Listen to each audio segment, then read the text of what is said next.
Bismillahirrahmanirrahim. Assalamualaikum warahmatullahi wabarakatuh. Waalaikumsalam. Innal hamdalillah nahmaduhu wa nasta'inuhu wa nastaghfiruh wa na'udzu billahi min shururi anfusina wa sayyiati a'malina. Man yahdihillahu fala mudilla lahu wa man yudlil fala hadiya lahu. أشهد أن لا إله إلا الله وحده لا شريك له وأشهد أن محمدا عبده ورسوله لا نبي بعده. اللهم صل وسلم وبارك على نبينا محمد وعلى آله وصحبه أجمعين. يا أيها الذين آمنوا اتقوا الله حق تقاته ولا تموتن إلا وأنتم مسلمون. يا أيها الناس اتقوا ربكم الذي خلقكم من نفس واحدة وخلق منها زوجها وبث منهما رجالا كثيرا ونساء واتقوا الله الذي تساءلون به والأرحام إن الله كان عليكم رقيبا. يا أيها الذين آمنوا اتقوا الله وقولوا قولا سديدا يصلح لكم أعمالكم ويغفر لكم ذنوبكم ومن يطع الله ورسوله فقد فاز فوزا عظيما. أما بعد فإن أصدق الحديث كتاب الله وخير الهدي هدي محمد صلى الله عليه وسلم وشر الأمور محدثاتها وكل محدثة بدعة وكل بدعة ضلالة وكل ضلالة في النار. إخواني وأخواتي عزني الله وإياكم. Alhamdulillah, pada kesempatan yang berbahagia ini kita masih bisa dipertemukan kembali oleh Allah Subhanahu wa taala di dalam majlis yang mulia ini, yang insyaallah kita akan melanjutkan pembahasan kitab Ilmuddin min Hadits Jibril alaihi salam, dan kita memasuki pembahasan ma makna asyhadu anna Muhammadar Rasulullah. Apa makna kalimat syahadat yang kedua, yaitu asyhadu anna Muhammadan Rasulullah. Saya bersaksi bahwasannya Muhammad adalah utusan Allah. Tentunya kita sebagai seorang muslim yang sudah terbiasa mengucapkan dua kalimat syahadat, baik syahadat yang pertama ataupun syahadat yang kedua. Yang dimaksud dengan syahadat pertama yaitu ucapan asyhadu an la ilaha illallah. Ini adalah syahadat yang pertama. Dan syahadat yang kedua yaitu asyhadu anna Muhammadan Rasulullah. Sehingga kalimat ini disebut dengan dua kalimat syahadat. Kedua-duanya merupakan persaksian kita sebagai seorang muslim, yang dengannya juga orang yang mengucapkan dua kalimat syahadat tersebut, apabila yang mengucapkannya adalah orang kafir ataupun non-muslim, berarti dia telah masuk ataupun memeluk Islam. Ikhwani wa akhwati a'azzani Allah wa iyyakum.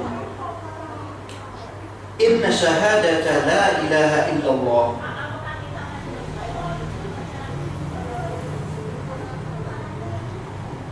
Ibu-ibu, kalau mau ngobrol silahkan ngobrolnya di luar saja. Jadi jangan mengganggu yang lainnya.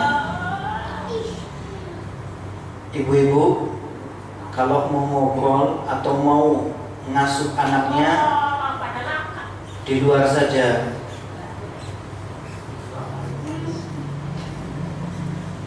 Ikhwani wa akhwati a'azzani Allah wa iyyakum.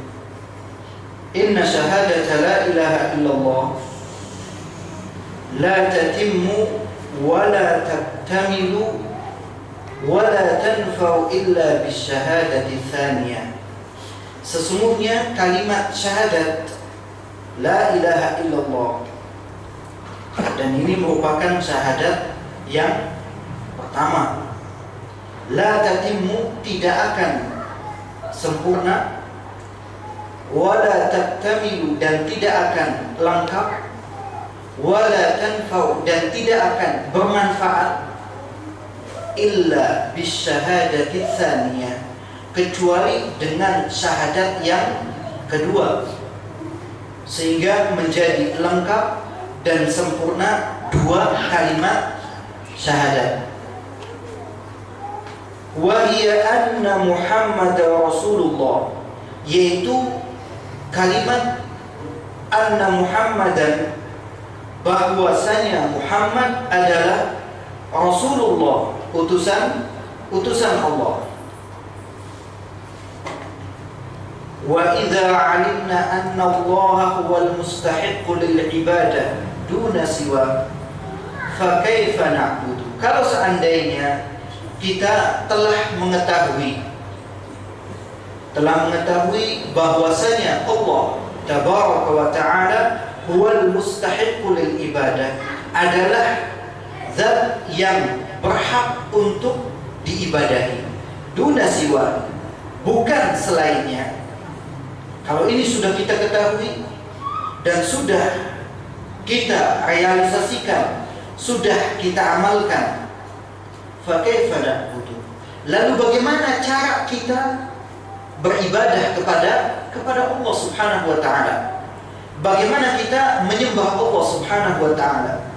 Yang tentunya dalam hal ibadah kita tidak bisa merekayasa ataupun membuat-buat sendiri kaifiyah ataupun tata cara ibadah, karena ibadah bersifat tauqifiyah. Kita tidak boleh melakukannya kecuali ada perintah dan contohnya di dalam syariat. Sehingga disebutkan al-aslu fil ibadati al-mana'.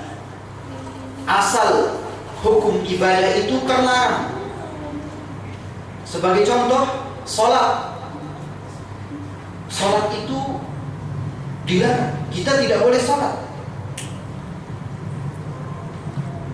Tapi ketika ada perintah Allah Subhanahu wa taala, wa aqimus shalah, dirikanlah salat, maka salat hukumnya menjadi wajib. Demikian pula ibadah-ibadah yang lainnya. Kita tidak boleh melakukan satu ibadah tanpa ada perintah dari Allah Subhanahu wa taala. Makanya setiap ibadah yang dilakukan oleh seorang muslim, kita lihat adakah dalil ataupun perintahnya, baik di dalam Al-Quran ataupun sunnah Nabi SAW. Seperti halnya yang dilakukan oleh sebagian besar kaum muslimin pada saat sekarang ini. Mereka beramai-ramai melakukan yang namanya peringatan Maulid. Kalau kita melihat, adakah di dalam Al-Quran perintah Allah Ta'ala untuk melakukan hal itu? Dan adakah hadis yang menjelaskan, menerangkan bahwasanya Nabi SAW mengajak para sahabat atau mungkin sendirian melakukan maulid? Maka tidak akan pernah kita mendapatkan baik di dalam Al-Quran ataupun hadis Nabi SAW perintah untuk melakukan maulid. Maka ini merupakan hal yang diada-adakan, Karena seperti yang tadi telah disebutkan, hukum ibadah asalnya terlarang. Tidak boleh kita melakukannya kecuali ada perintahnya. Innal aqla la yumkinu abadan an yastaqilla bi ma'rifatil ibadati kamman wa kaifan. Sesungguhnya akal manusia la yumkin, tidak akan mungkin, abadan, selamanya, akal seorang manusia selamanya tidak akan mungkin an yastaqil bima'rifatil ibadah kamman wa kaifan, untuk menyendiri bisa mengetahui ibadah baik kadarnya, wa kaifan, ataupun tata caranya. Tidak akan mungkin akal kita bisa mengetahui ibadahnya itu kadarnya seperti ini, tata caranya seperti ini. Wala budda min wasitatin bainallahi wa ibadihi fi tablighihim muradallahi minhum wa ta'limihim kaifa ya'budunahu ta'atah. Sehingga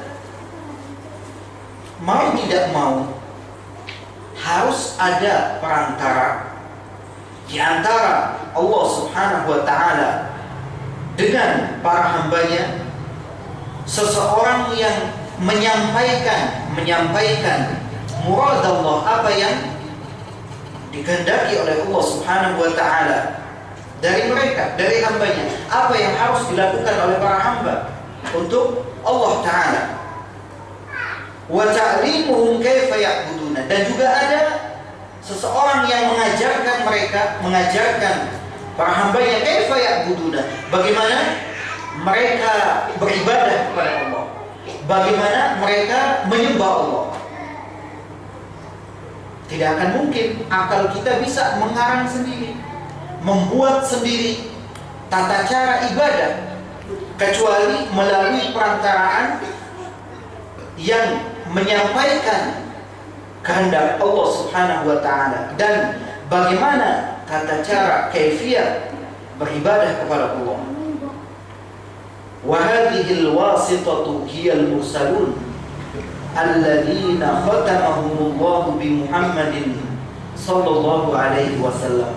Dan perantara ini adalah utusan-utusan Allah Subhanahu wa ta'ala, yaitu para rasul yang diutus oleh Allah Subhanahu wa ta'ala, khatamahumullahu bi Muhammadin sallallahu alaihi wasallam, yang Allah Subhanahu wa ta'ala menutup mereka dengan diutusnya Nabi Muhammad sallallahu alaihi wasallam, yang dimulai dengan atau diawali dengan diutusnya Nabiullah Nuh alaihi salam, yang merupakan rasul pertama yang diutus oleh Allah Subhanahu wa ta'ala kepada penduduk bumi, yang kemudian para rasul itu datang silih berganti sesuai dengan kehendak Allah Subhanahu wa ta'ala, kemudian ditutup dengan diutusnya siapa? Nabi Muhammad sallallahu alaihi wasallam. Allah Subhanahu wa ta'ala menjelaskan di dalam surat Al-Ahzab ayat ke-40, "Ma kana Muhammadun aba ahadin min rijalikum walakin Rasulullah wa khataman nabiyyin." Dan bukanlah Muhammad itu adalah salah seorang ayah di antara laki-laki di antara kalian, walakin akan tetapi Rasulullah, beliau adalah utusan Allah, wa khataman nabiyyin, dan penutup para nabi. Allah Subhanahu wa ta'ala menutup rasul-rasul utusannya dengan Nabi Muhammad sallallahu alaihi wasallam. Wa ja'ala ta'atahu min ta'atihi, dan Allah Subhanahu wa ta'ala menjadikan ketaatan kepada rasul utusan Allah sebagai bukti ketaatan kepada Allah Subhanahu wa ta'ala. Dengan kita mentaati rasul, berarti kita telah mentaati Allah Subhanahu wa ta'ala. Kenapa?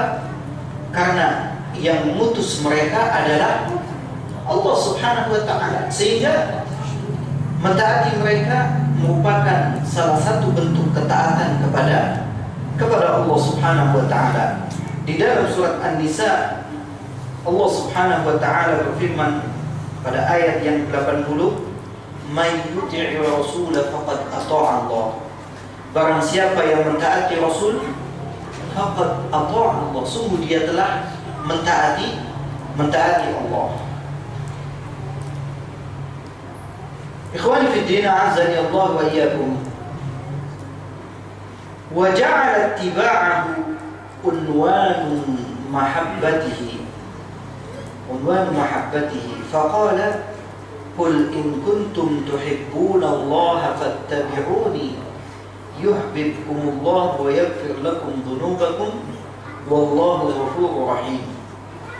Dan Allah Subhanahu wa ta'ala menjadikan ittiba' ataupun mengikuti Rasulullah sallallahu alaihi wasallam unwan mahabbati, merupakan tanda alamat cinta kepada Allah Subhanahu wa ta'ala. Orang yang taat ataupun ittiba, mengikuti Rasulullah sallallahu alaihi wasallam, berarti dia mencintai Allah Subhanahu wa ta'ala.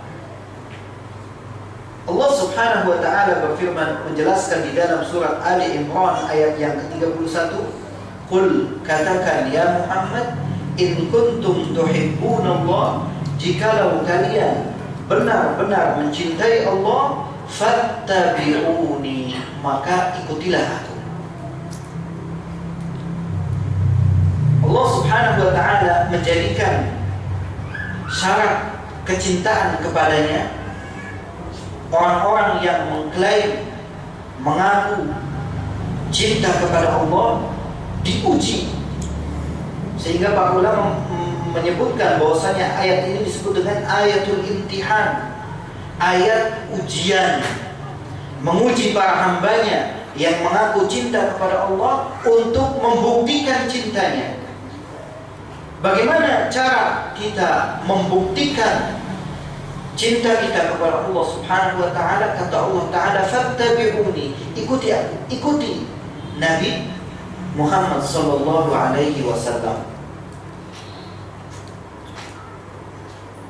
Dan orang-orang yang mentaati ataupun ittiba kepada Rasulullah sallallahu alaihi wasallam akan mendapatkan apa yang dijanjikan oleh Allah Subhanahu wa ta'ala.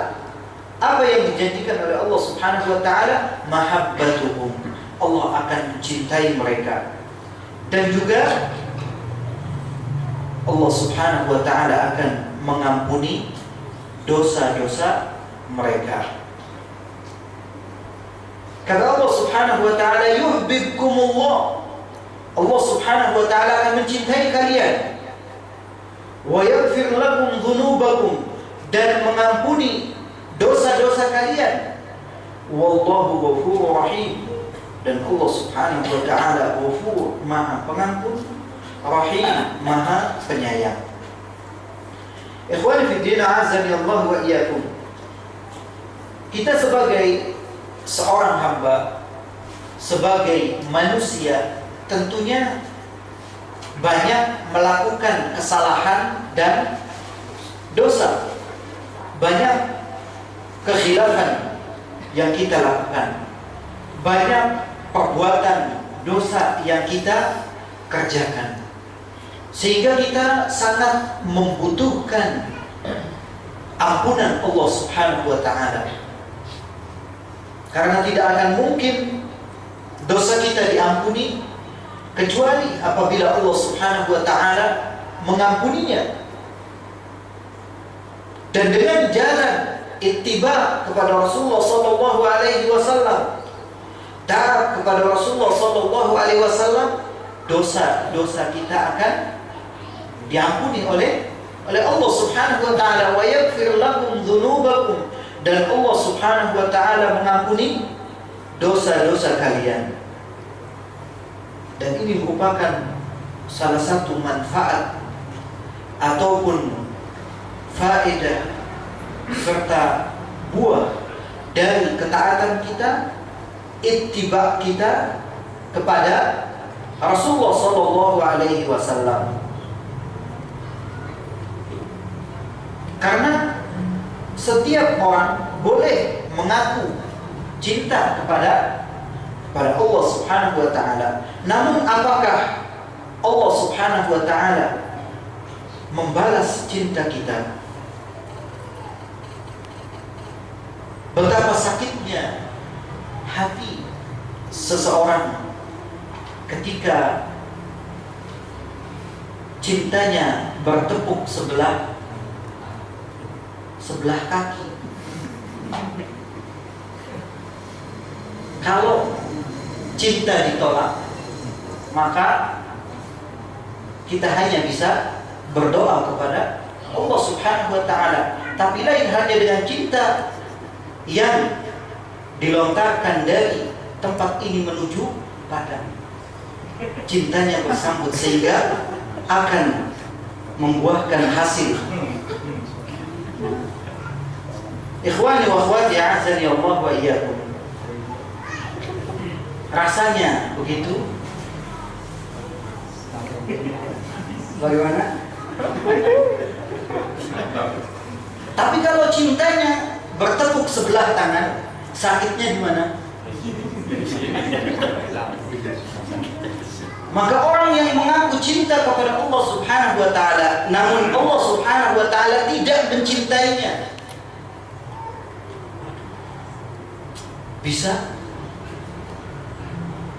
bisakah kita membayangkannya?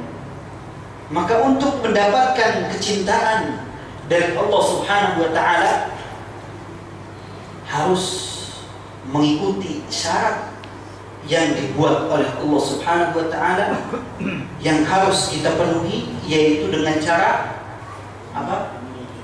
Ittiba kepada Rasulullah sallallahu alaihi wasallam.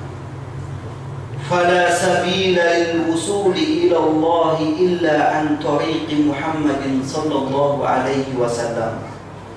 Wala sabila li ma'rifatin kaifa ya'budu Allah illa tariqa Muhammadin Rasulillah sallallahu alaihi wasallam.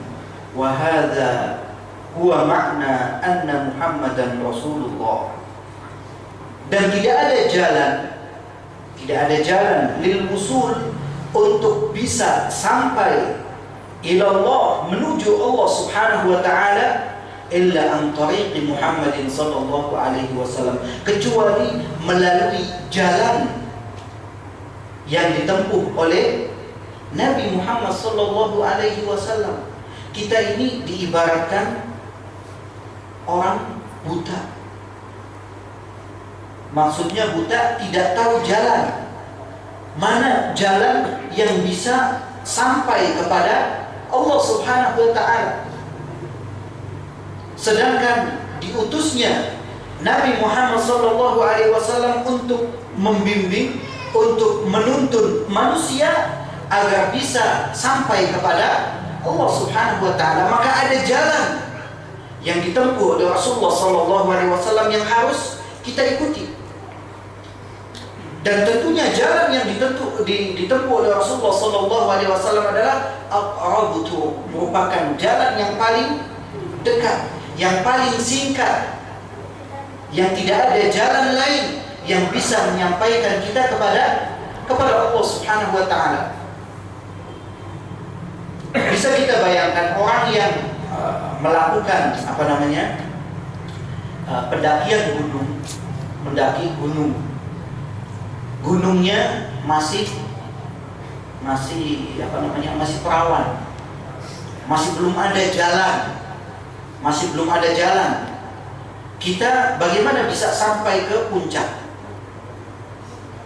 Karena kita harus mencari jalan yang terdekat agar bisa sampai ke puncak. Maka hal ini merupakan hal yang sulit. Lain halnya dengan mendaki gunung yang sudah ada jalan yang bisa sampai ke puncaknya. Salah-salah kita pilih jalan, akhirnya kita masuk apa? Hutan. Kalau masuk ke gua yang di dalamnya ada mak lampir, maksudnya masuk ke tempat yang tidak bisa menjamin keselamatan kita, hutan yang penuh dengan binatang-binatang buas. Kalau mak lampir gampang, tinggal dijak kenalan, nanti difoto dipajang di BB.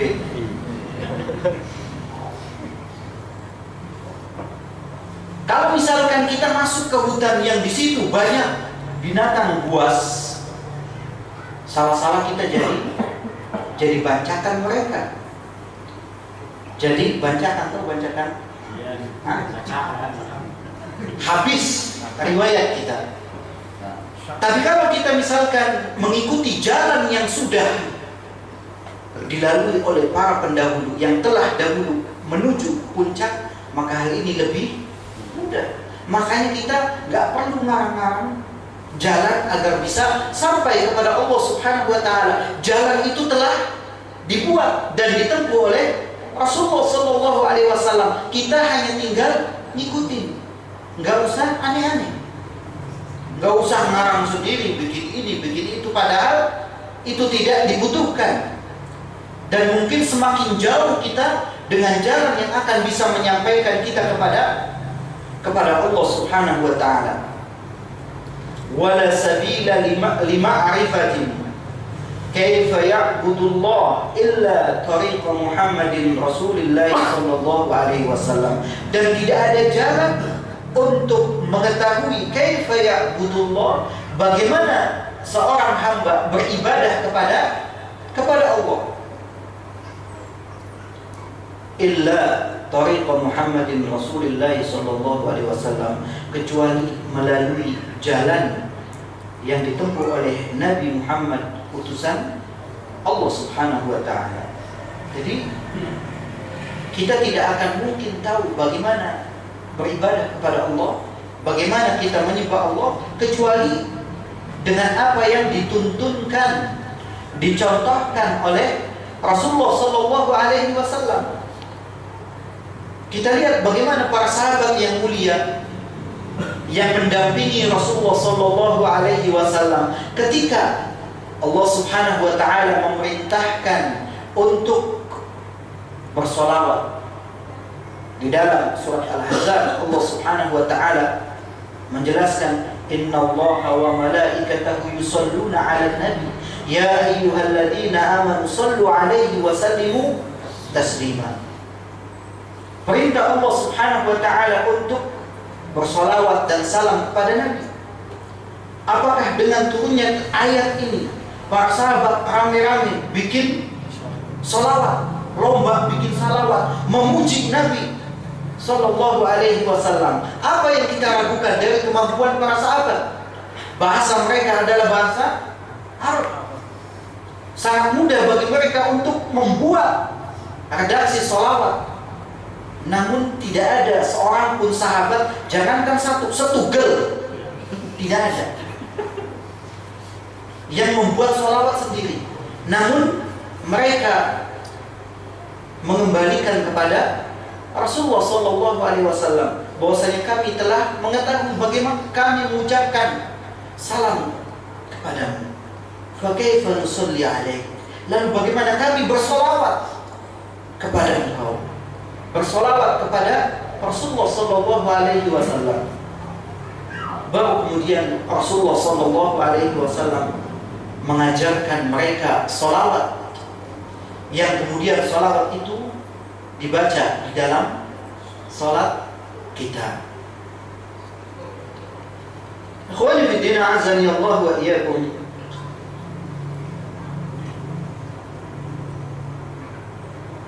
Banyaknya istilah tarekat. Tarekat itu dari thariqah, jalan. Ada tarekat apa? Naqsabandiyah. Ada tarekat Syadziliyah. Ada tarekat dan berbagai macam tarekat-tarekat yang lainnya. Padahal cukup bagi kita mengikuti tarekat Nabi Muhammad sallallahu alaihi wasallam, thariqah, jalan, metode yang dicontohkan oleh Rasulullah sallallahu alaihi wasallam. Kita enggak butuh thariqah yang menyimpang. Wa hadza huwa makna anna Muhammadan Rasulullah, dan inilah makna bahwasanya Muhammad adalah utusan Allah Subhanahu wa taala. Yang intinya berarti kita hanyalah dituntut untuk mengikuti Rasulullah sallallahu alaihi wasallam dalam beribadah kepada Allah Subhanahu wa taala. Jadi enak, tinggal terima jadi, nggak perlu ngarang-ngarang, nggak perlu bikin inovasi. Cukup apa yang ditinggalkan oleh Rasulullah sallallahu alaihi wasallam kita kerjakan. Adapun yang tidak, maka kita pun tidak perlu susah payah untuk mengerjakannya.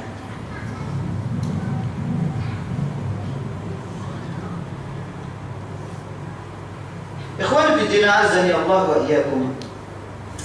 Adapun makna lain dari syahadat anna Muhammad Rasulullah, yaitu al-iqrar bil lisan, ikrar dengan lisan, kita ucapkan, wal iman bil qalb, dan kita meyakininya, mengimaninya di dalam hati, bi anna Muhammad ibn Abdullah al-Qurashi al-Hashimi, bahwasanya Muhammad ibn Abdullah al-Qurashi, yaitu yang berasal dari suku Quraisy, al-Hashimi, dari keturunan Hashim, adalah Rasulullah ila jami'il khalqi minal jinni wal ins, utusan Allah Subhanahu wa ta'ala kepada seluruh makhluk dari golongan jin dan manusia.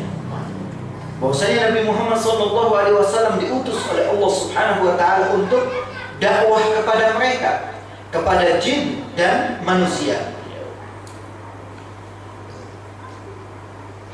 Dan juga al-i'tiraf batinan wa zahiran annahu Abdullah wa rasuluhu ila an-nasi kafah, wal 'amalu bi muqtada dhalika min ta'atihi fima amar wa tasdiquhu fima akhbar wa ijtinabu ma naha anhu wa zajar wa alla ya'budu Allah illa bima syara'. Yaitu kita mengakui batinan wa zahiran, baik secara lahir maupun batin,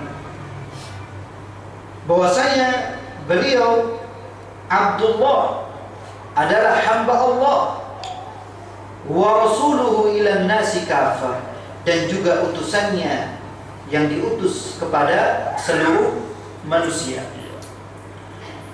Nabi Muhammad tidak lebih sebagai seorang hamba dan juga rasul, utusan Allah. Wal amal bi muqtada dzalik, dan kita pun wajib untuk mengamalkan konsekuensi yang terkandung di dalam kalimat tersebut. Apa konsekuensi dari kalimat syahadat anna Muhammad Rasulullah? Konsekuensinya adalah ta'atuhu fima amar, kita mentaati siapa? Rasulullah sallallahu alaihi wasallam pada apa-apa yang diperintahkannya. Yang diperintahkan oleh Rasulullah sallallahu alaihi wasallam, maka wajib bagi kita untuk mentaatinya. Kewajiban kita adalah taat kepada Rasulullah sallallahu alaihi wasallam, karena taat kepada Rasulullah sallallahu alaihi wasallam merupakan konsekuensi dari kalimat syahadat anna Muhammadan Rasulullah. Dan ketaatan kepada Nabi Muhammad SAW itu terhadap apa-apa yang beliau perintahkan. Kita dapati banyak perintah-perintah di dalam hadis Rasulullah SAW memerintahkan kita berbagai macam perintah. Maka kewajiban kita adalah mentaati apa yang beliau perintahkan.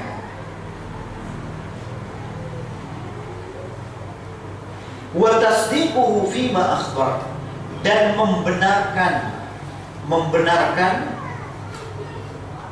apa-apa yang diberitakan oleh Rasulullah sallallahu alaihi wasallam.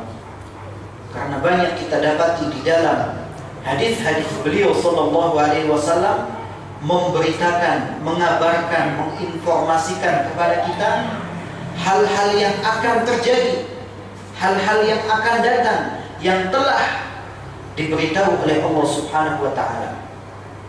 Maka setiap apa yang dikabarkan oleh Rasulullah sallallahu alaihi wasallam, kewajiban kita adalah untuk membenarkannya.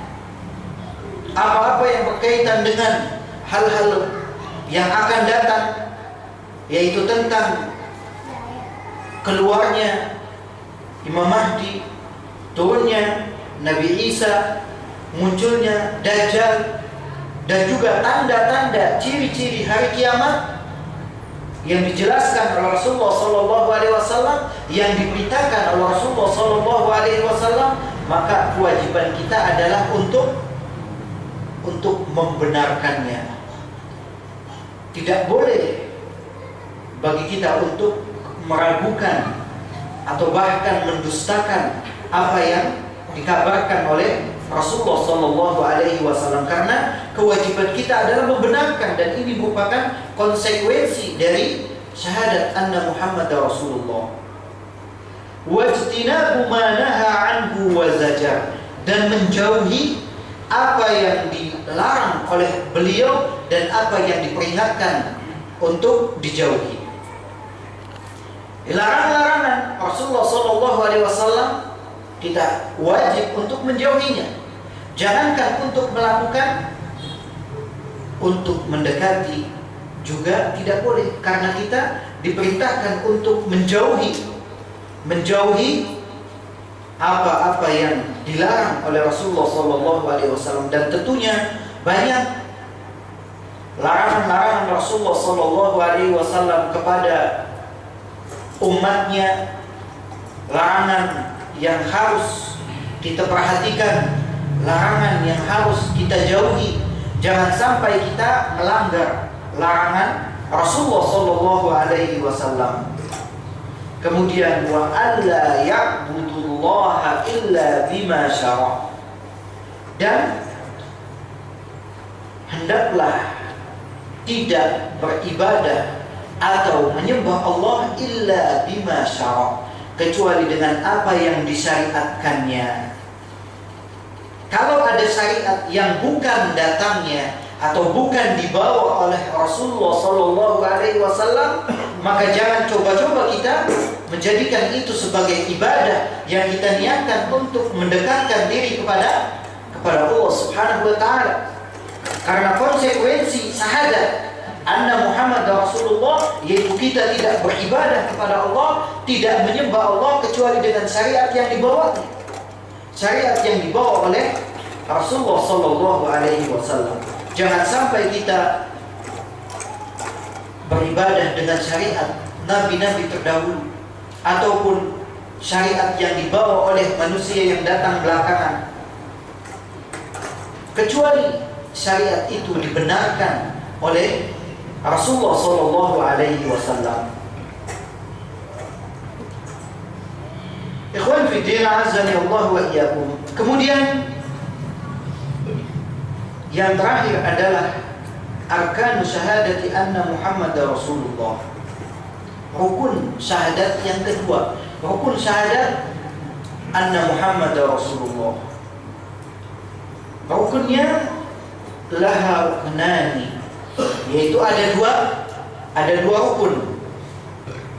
Huma qauluna abduhu wa rasuluh, yaitu ucapan kita ketika mengucapkan abduhu wa rasuluh, anna Muhammadan Abdullah wa rasuluh, hamba Allah Subhanahu wa taala dan utusannya. Di mana keduanya kalimat abduhu wa rasuluh وهما ينفيان الإفراط والتفريط في حقه صلى الله عليه وسلم, yaitu menafikan ifrat, berlebih-lebihan, ghulu terhadap hak Rasulullah sallallahu alaihi wasallam, ataupun tafrid, meremehkan, merendahkan hak Rasulullah sallallahu alaihi wasallam. Fahuwa 'abduhu wa rasuluh. Dan Nabi Muhammad sallallahu alaihi wasallam adalah hamba dan utusan Allah.